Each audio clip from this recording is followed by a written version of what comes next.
कमजोर वर्ग तथा गरीबी रेखा से नीचे श्रेणी संबंधित मेधावी छात्रों के लिए आरक्षित करने का प्रावधान है।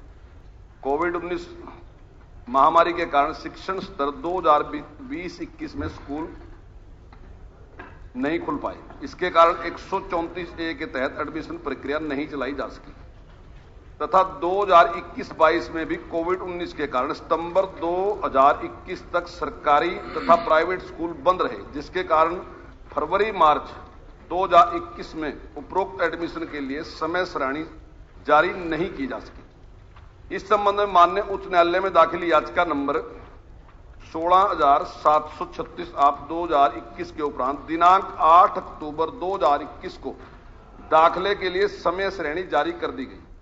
समय श्रेणी जारी करने के बाद 5 दिसंबर 2021 को मूल्यांकन परीक्षा आयोजित की गई, जिसमें एडमिशन प्रक्रिया का समय 15 दिसंबर 2021 से 24 दिसंबर 2021 तक रखा गया था।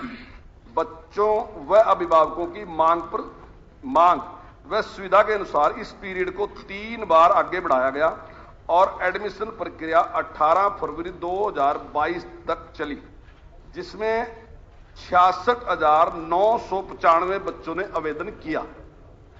45,279 बच्चे एडमिशन के पात्र पाए गए। 11,706 बच्चों ने एडमिशन के लिए संपर्क ही नहीं किया, यानी कि तब बची संख्या 33,583। 21,577 बच्चों का एडमिशन हमने करा दिया, जो उन्हें स्कूल मांगे थे वो इनको दे दिए। 12,006 विद्यार्थी जो हैं वो एडमिशन से वंचित रह गए। 4 मार्च 2022 तक जिलावार एडमिशन का विवरण पटल पे रख दिया, जो नीरज जी ने मांगा था मैंने रख दिया उस पे। पिछले वर्षों में नियम 134A के तहत हुए दाखिलों के आधार पर समीक्षा की जाए तो इस वर्ष पिछले वर्षों की तुलना में एडमिशन अधिक हुए हैं। राज्य के कुछ प्राइवेट स्कूलों द्वारा 12,006 बच्चों को एडमिशन नहीं दिया गया। विभाग द्वारा इन स्कूलों को मान्यता रद्द करने का नोटिस भेज दिए गए। इस नोटिस भेजने की कार्रवाई के खिलाफ हरियाणा प्रोग्रेसिव स्कूल कॉन्फ्रेंस, जो प्राइवेट स्कूलों की एक एसोसिएशन है, उसने कोर्ट में याचिका 22,164/2021 दायर कर दी, जिससे कोर्ट ने अंतरिम आदेश जारी करते हुए कहा कि इस बीच कोई भी ठोस कदम नहीं उठाया जाना चाहिए। कोर्ट द्वारा जारी आदेश के बाद भी विभाग द्वारा छात्रों के हित में स्कूल पर एडमिशन के लिए दबाव बनाए रखा गया।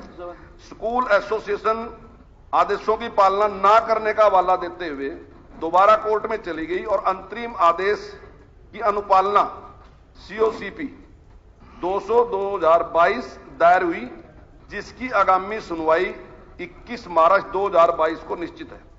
विभाग द्वारा 134A के तहत पात्र छात्रों के एडमिशन के लिए हर संभव प्रयास किया गया, चाहे वह एडमिशन की तारीख को 3 बार बढ़ाए जाने बारे हो या एडमिशन न करने वाले स्कूलों के खिलाफ सख्त कार्रवाई करने की बात हो।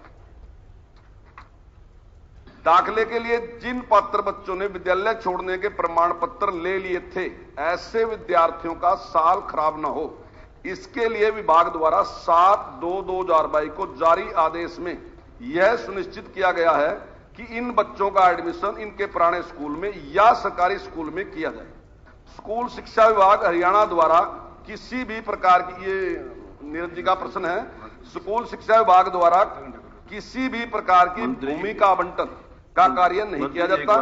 HSVP मंत्री जी एक मिनट जरा, सदन का समय 30 मिनट के लिए और बढ़ाया जाता।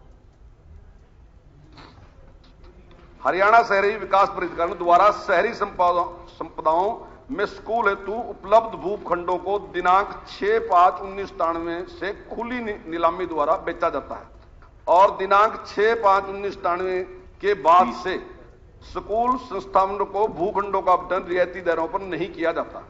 निःशुल्क व अनिवार्य बाल शिक्षा अधिकार अधिनियम 2009 के संशोधित अधिनियमों 2019 के प्रावधान अनुसार कक्षा 5 और 8वीं कक्षा की हर वर्ष नियमित परीक्षाओं का आयोजन अनुसार सरकार द्वारा 25/6/2020 को नीतिगत निर्णय लिया गया और 8वीं कक्षा की परीक्षा हरियाणा विश्वविद्यालय बोर्ड द्वारा किया जाएगा। इस विषय को लेकर कुछ प्राइवेट स्कूल कोर्ट में चले गए और सरकार द्वारा इस विषय के संदर्भ में पुनर्विचार करते हुए निर्णय लिया गया कि उपरोक्त संशोधन नियम की पालना हेतु यह नियमित परीक्षाएं हरियाणा विद्यालय शिक्षा बोर्ड की बजाय SCERT के माध्यम से लेने बारे अधिसूचना जारी कर दी गई। लेकिन बाद में SCERT द्वारा हरियाणा विश्वविद्यालय शिक्षा बोर्ड के माध्यम से परीक्षा लेने की सिफारिश की गई, परंतु सरकार ने कोविड के कारण बनी परिस्थितियों और अभिभावकों की मांग पर यह परीक्षाएं 1 वर्ष के लिए रद्द कर दी गई।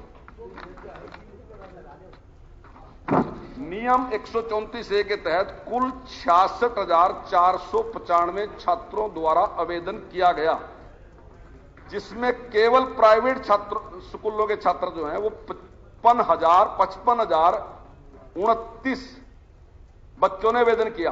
टोटल जो आवेदन किया वो 66,495 है और जो प्राइवेट स्कूल के बच्चे जो आवेदन कर रहे हैं वो 55,029 हैं। सरकारी स्कूल के जो बच्चे हैं वो केवल 11,466 हैं, जिससे यह स्पष्ट होता है कि नियम 134A का फायदा अधिक स्कूल में पढ़ रहे हैं, जबकि सरकारी स्कूलों में पढ़ रहे गरीब मेधावी छात्रों हेतु बनाया गया था। ऐसे भी कई मामले हैं कि जिन स्कूलों में छात्र पढ़ता है उसने उसी स्कूल को 134A के तहत विकल्प के रूप में भर दिया। इस नियम के तहत किए गए एडमिशनों की एवज में 2 से अब तक इन्होंने पूछा कि पैसे जो हमने नहीं दिया, इस नियम के तहत किए गए एडमिशन के एवज में 2015-16 से अब तक 70,31,30,700 रुपए की राशि हमने प्राइवेट स्कूलों को दे दी है।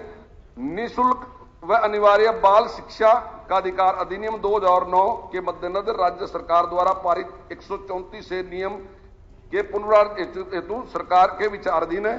बस सिद्धांतिक